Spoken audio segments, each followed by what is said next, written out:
I cannot be the only one who was jaw-dropped by this chapter of One Piece. Chapter 957. I'm here to give you guys a recap on One Piece's new chapter, chapter 957. This chapter blew me away.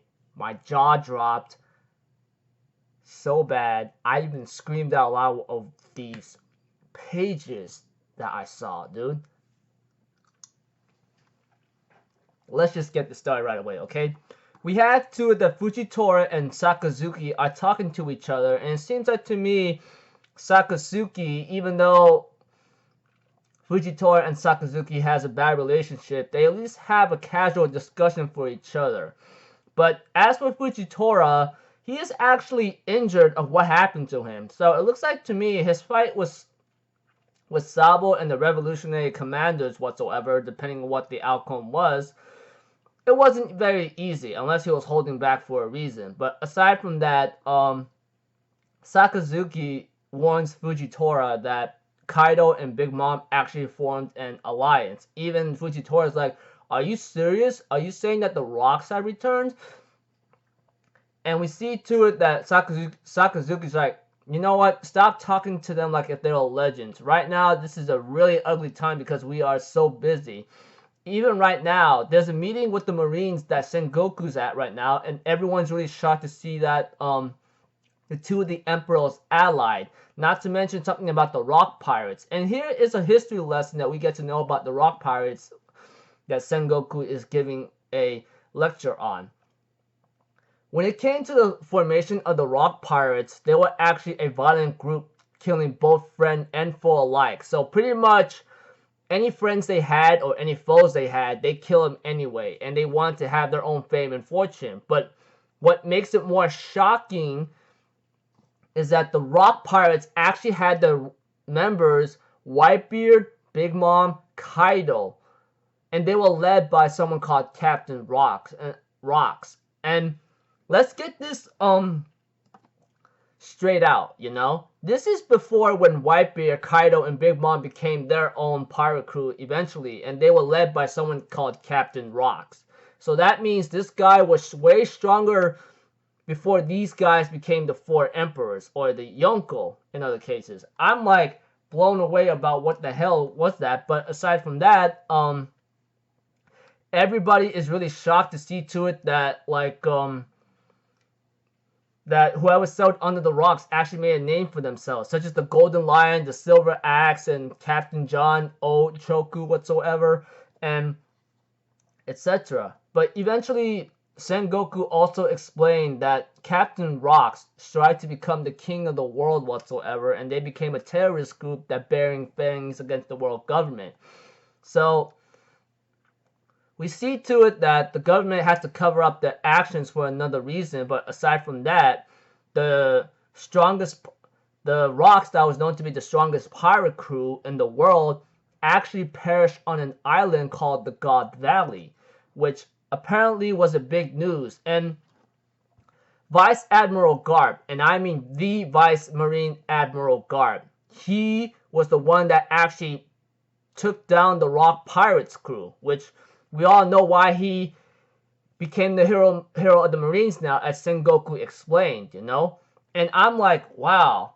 You know, honestly, I thought we all thought, and I'm pretty sure there's no denying that, most of us thought GARP became the hero of the Marines because he would clash against Goldie Roger and corner him multiple times in a row. But aside from that, going back to Sengoku's story, we have to it that Sengoku explained that GARP doesn't like to talk about his heroic achievements because it's nothing big in particular. And there was a certain pirate, though, that he allied during that battle, and it was never actually reported, though. So we had to it that the reason why GARP rejected the idea of being a titled admiral is because it will make him a direct subordinate of the Celestial Dragons. His popularity and achievements are probably the only reason why they haven't disposed him for his attitude. But you know, the most shocking thing right now, that the pirate that he teamed up with to take down the ROK Pirates, which was formerly the strongest pirate crew was actually Goldie Roger, the Pirate King himself. And this became known to be the God Valley incident. And everyone's like, what? Are you serious? You mean to tell me that GARP teamed up with the Pirate King to take down the ROK Pirates? I mean, that's pretty crazy. But we also get to know that after that incident, the island God Valley is no longer, and they are no longer drawn on the maps of the world. And after that, it just disappeared without a trace. And we had to it that the government wanted to hide that island from the books, and they wiped it off the map. And of course, ROK's ambition was to become king of the world. So maybe that valley or God Valley or alley whatsoever, that island that the ROK Pirates perished on by GARP and Goldie Roger, we get to know that maybe that place could be the possibility of Captain ROK's trying to become king of the world. But that's just a theory or a hypothesis. But aside from that, there was something involving taboo subjects along with like what happened with the ROK Pirates anymore. But aside from that, we get to also know that this man was also Roger's first formidable rival. And I mean Captain ROK's against Goldie Roger. That was his first formidable rival. But we get to know his true name in the end, that Sengoku explained. His name will be known as Rox D. Sebek. Like, his name sounds weird, right? I mean, it's Sebek, like Xebec. You guys get it.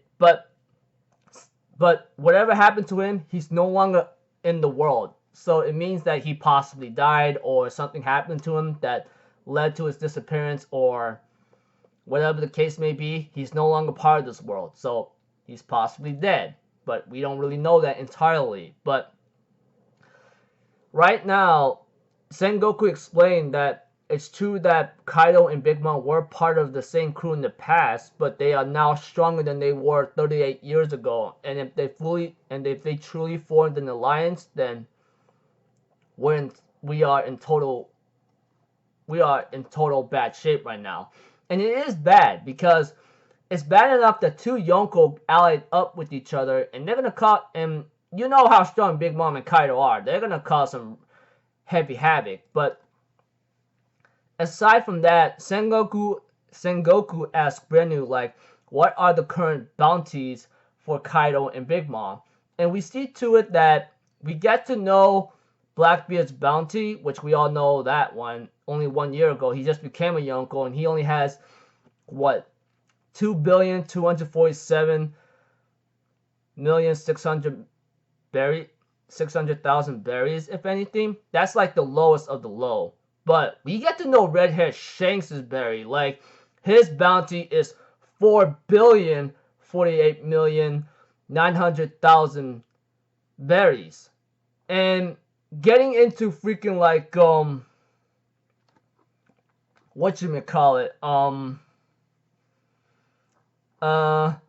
Big Mom's bounty, she is 4,388,000,000 berries. Like 4,388,000,000 berries. Yes, that's her bounty, man. That's big. And we get to know Kaido's bounty, which is higher than Big Mom's by a couple hundred millions, I believe. It's 4,611,100,000 berries.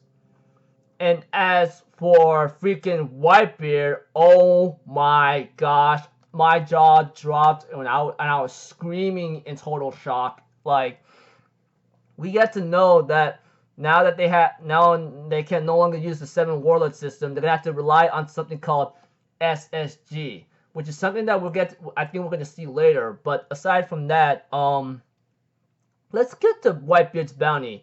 This guy is 5,046,000,000 berries. Yes, Whitebeard, the strongest man in the world. He was given the bounty 5,046,000,000 46 million berries. And the bounty on Goldie Roger, the king of the pirates.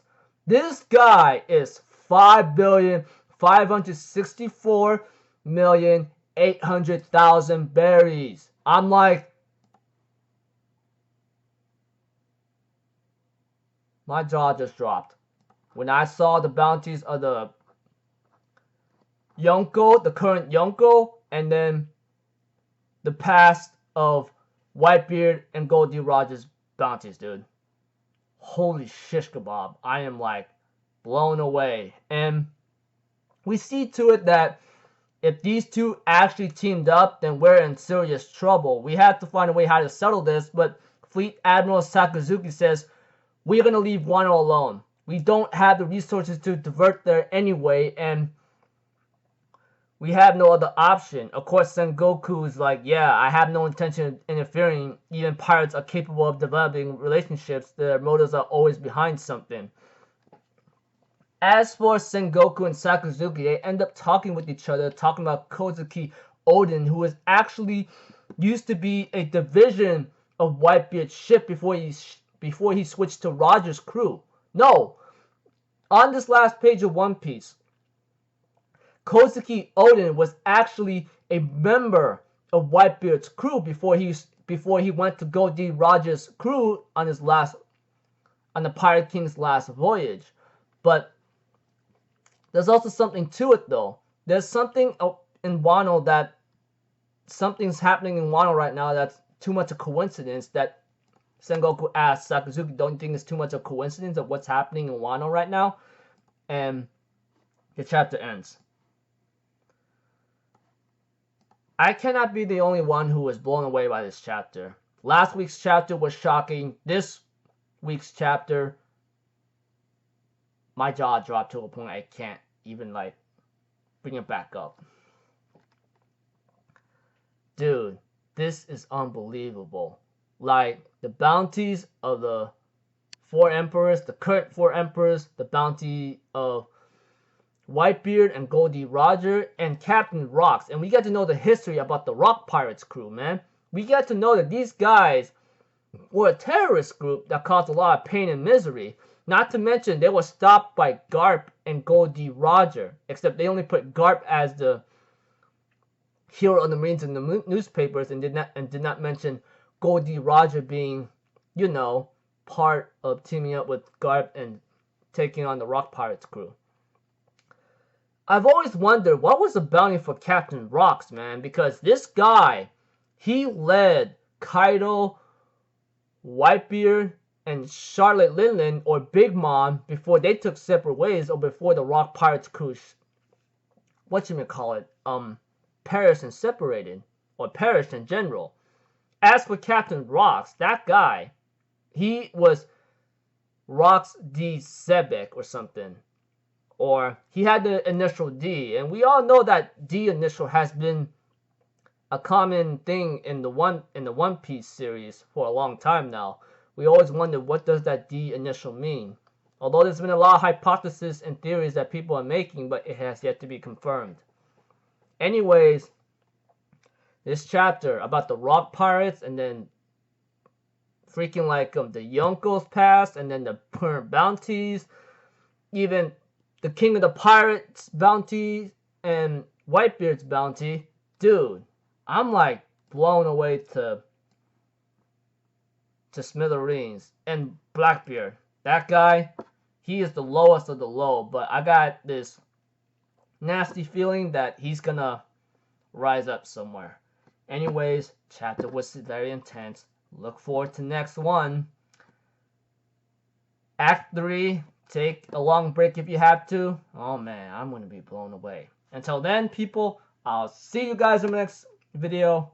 I'm Alpha Zero. Have a good day, and I'll see you guys next time, alright? Peace out. Bye-bye. Toot-toot-toot.